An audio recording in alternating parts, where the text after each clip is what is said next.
I'm getting ready to head to Lowe's because of an impromptu project I just thought about.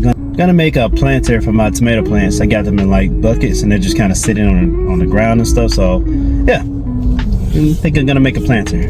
So at Lowe's I got these 2x4x4s, about $3.38 a piece, and this is treated because I don't feel like painting, but yeah, not bad. Okay, so now I have everything I should need. I have 4 buckets. Long screws. I got contractor screws because I like those. Speed square. Put that over there. A saw. Oh shoot! I almost dropped it. Okay, lucky. Got a permanent marker and tape measure. Of course, you got my 2x4x4s. And I'm ready to go. I forgot to mention earlier, you're gonna need a drill for this as well. Alright, the only thing left is to change clothes. I don't want to get these jeans messed up, or particularly this cheap Walmart shirt, so. First thing I did was I laid my buckets out like this. And I put my 2x4s right in front of them because I got the 2x4x4s because they're almost perfectly what I need. So just to give you an idea, the base is going to look somewhat like that. Alright, to get an idea of the width of the planter, what you want to do is measure the bottom of the bucket straight across, the diameter basically. So you got 10 1/4 there, so I'd probably go 10 1/2 just to give it a little bit more wiggle room. Okay, so on top of that 10 1/2 inches I got going for the buckets, right, you also want to measure the thickness of the stud basically, or the 2x4. So right there I got 1.5 inches. Want to add on to the total length of the 10 1/2 in order to make the right cut. Alright, so we got our measurements at 13 1/2. Next to start cutting. Alright, so now we got our 2 13 1/2 inch cuts. So one thing I like to do, and this is like a little tip for whenever you're trying to start holes on the new board or something like that, drill the screws so that they just protrude like that. Line the edges up right. Then you get these nice little starter holes in the bottom.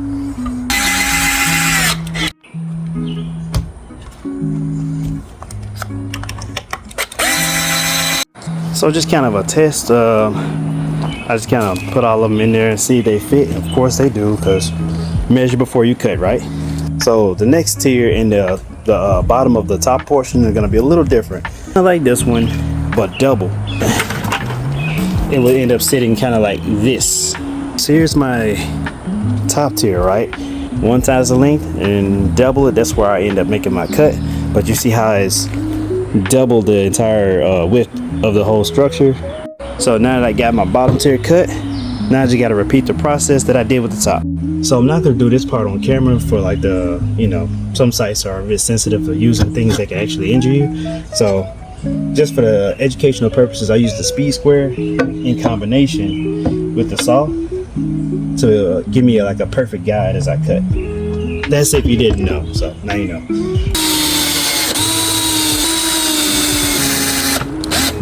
There is a possibility I could be getting rained out of this project. So I got my 3-tier system going here.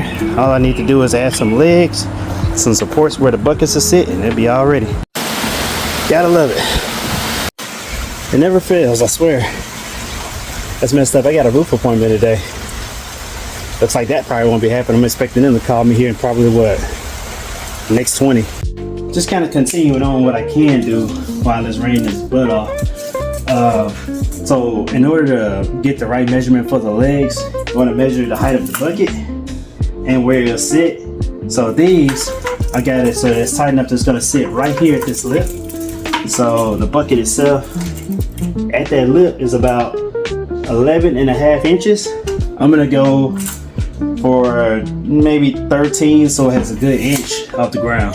I got everything here on the inside to work.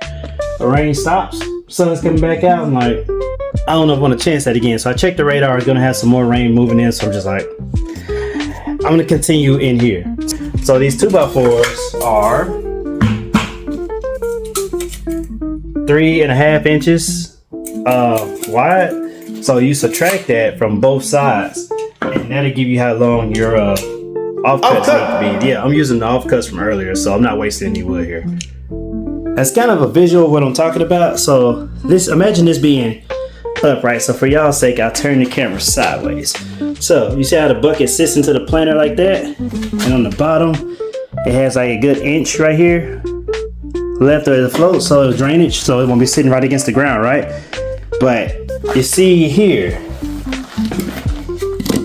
right here's what I'm talking about. These are going to be the connecting supports here and here. Like I said, you want to minus 3.5 for each one of these, and they give you your total length, which is going to be 11.5, which is about the same as the bucket where that lip I told you about. I do want to correct something. I said let's give you the same number as 11.5. No, I said 13 earlier, but basically you want to get it to where the lip of the bucket is, with probably like an inch of clearance from the ground, so it had proper room for drainage. So it's starting to take some kind of a shape, right? I will note that it's very important at this step that you make sure that the top is equal with the bottom, otherwise you get with some wonky looking crap that you didn't expect, because this part here can easily spread past where you want it to be. So just make sure that it's equal from top to bottom before you attach that long brace between all three of these. An easy way I like to do that is I'll take an offcut piece and I measure the top part, take a marker and just draw a line at the bottom here. So now you have a reference line. You take that to the bottom piece here, measure this part up on the end and this part with your line, and squeeze it together until you get your measurement right on point. The only thing to do now is to make sure that all these are measured off correctly. Remember that offcut from earlier in which I marked? All you gotta do is put it here, make sure this line is right, and then do it again from here to up here. After that, you just drill in your screws and you're all ready to go. Keep in mind, if you get this treated like I did, it weighs a good bit. So you might need help getting it to where you want to locate it. All right, and there it is, complete. Just gonna pop some tags real quick. A 2-tier planter. All right, I'm gonna show you what it looks like once I get it outside.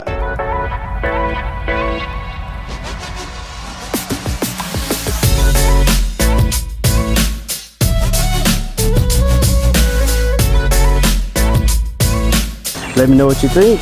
If you like seeing more of this, let me know as well, because yeah, I like doing home projects, and yeah, I just need to film more of them. But yeah, appreciate y'all watching.